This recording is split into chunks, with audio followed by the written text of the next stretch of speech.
శ్రీమాత్రే నమః. శ్రీ లలితా సహస్రనామంలోని 768వ నామము ద్యుతిధర.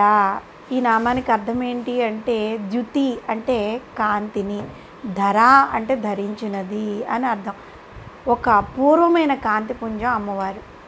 ఈ సమస్త విశ్వంలో వెలుగులను విరజిమ్మేవి ఏవైతే ఉన్నాయో అన్నింటి యొక్క సమిష్టి స్వరూపమే అమ్మవారు. ఈ ప్రపంచంలో కాంతి సూర్యుడు, చంద్రుడు, అగ్ని, నక్షత్రాలు, పాలపుంతలు మొదలైన వాటి ద్వారా వ్యక్తమవుతుంది కదా.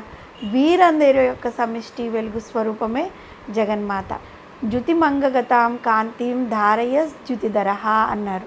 అంటే అపరిమితమైన ప్రకాశము, తేజస్సు కలిగిన అంగ సంపద కలిగినది జగన్మాత. ఆమె రూపమే బ్రహ్మవర్చస్సు అనే అగ్ని తేజముతో వెలుగుపోతూ ఉంటుందన్నమాట. పరమేశ్వరి లలితాంబిక దేవతాగ్ని స్వరూపిణి. ఎందుకంటే ఆ తల్లి చిదగ్నికుండ సంభూత కదా. దేవతల కోరిక మేరకు ఆ పరమేశ్వరి చిదగ్నికుండం నుంచి ఆవిర్భవించింది. అందువలన చిదగ్ని స్వరూపమే ఆ తల్లి. అగ్నికి 2 లక్షణాలు ఉన్నాయి. అవి వేడి, వెలుగు. ఓజస్సు అంటే వేడి, ద్యుతి అంటే వెలుగు. అటువంటి అనేక వెలుగుల స్వరూపమే ద్యుతిధర అని కీర్తింపబడిన జగన్మాత. అగస్త్య సంహితలో ద్యుతిధర అన్న నామానికి అద్భుతంగా వివరించారు. జ్ఞానం ఆత్మని భాసూర్యే చంద్రో జ్యోత్స్నా ఖేధ్వని వహ్నో హిరణ్యే పైసిఘృతం.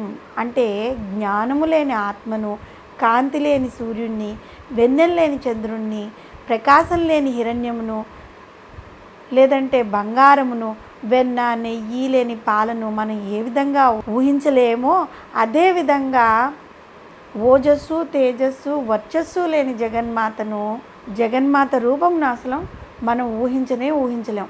మూడింటి యొక్క రూపమే ఆ తల్లి.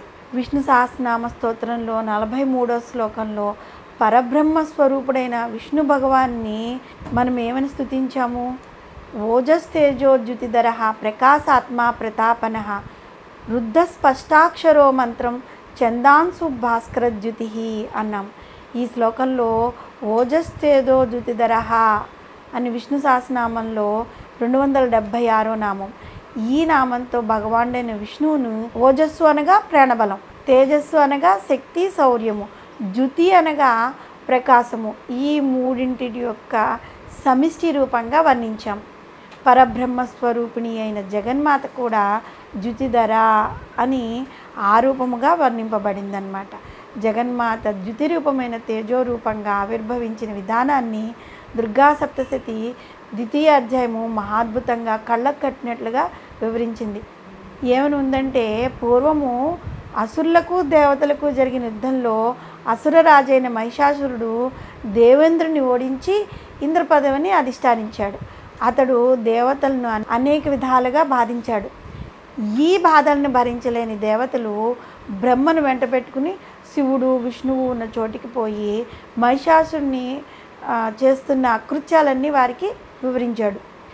ఈ విధమైన బాధపూరితమైన దేవతల పలుకులను విన్న విష్ణువు, శివుడు కోపం తెచ్చుకుని ఆ కోపపూరితులైన వారి వదనముల నుండి గొప్ప తేజస్సు బయటకు వచ్చిందన్నమాట. అంటే అతి కోపంలో ఉన్న వారి నుంచి గొప్ప తేజస్సులు బయటకు వచ్చాయి. ఇంద్రాది ఇతర దేవతల నుండి కూడా చాలా తేజస్సులు బయటకు వచ్చాయి. ఈ తేజస్సులన్నీ ఒకచోట ఏకమై ఒక మహా తేజో రూపంగా అత్యంత ప్రకాశవంతంగా వెలుగుతూ సర్వదిశ వ్యాప్తమై జ్వాలలు గల ఒక దానిని ముల్లోకములు వ్యాపించి వెలుగు గల దాన్ని దేవతలు దర్శించారన్నమాట. క్రమేపీ ఆ మహా తేజస్సు ఒక స్త్రీ రూపాన్ని ధరించింది. శివుని తేజస్సు ఆమె ముఖంగాను, విష్ణువు తేజస్సు బాహువులుగాను, యముని తేజస్సు వెంట్రుకలుగాను, చంద్రుని తేజస్సు కుచద్వయముగాను, ఇంద్ర తేజస్సు ఆమె కటి ప్రదేశంగాను నడుముగాను, వరుణ తేజస్సు ఆమె పిక్కలుగాను, బ్రహ్మ తేజస్సు పాదాలుగాను, సూర్య తేజస్సు కాలి వేళ్లుగాను, కుబేర తేజస్సు నాసికముగాను, వసువుల యొక్క తేజస్సు చేతి వ్రేళ్లుగాను, అగ్ని తేజస్సు ఆమె నేత్రములుగాను, వాయు తేజస్సు ఆమె చెవులుగాను, ఇతర దేవతల యొక్క తేజస్సులు ఇతర అంగాములుగా ఏర్పడి సర్వదేవతా తేజోరాశి నుంచి శుభమూర్తి తేజోరాశి అయిన ద్యుతిధర అయిన మహాదేవి ఉద్భవించింది. ఏ పరబ్రహ్మ రూపంను విష్ణు సహస్రనామములు ఓజస్తేజో ద్యుతిధర అని శ్రీ మహావిష్ణువును వర్ణించాయో అదే ద్యుతి స్వరూపము తేజోరూపము అయిన ఆదిపరాశక్తి రూపమును దుర్గా సప్తశతి వివరించింది. ఓజస్సు తేజస్సు వర్చస్సులతో కూడిన రూపమైన జగన్మాతను మనందరము మానసికంగా ధ్యానించి దర్శించి ధన్యులమవుదాం.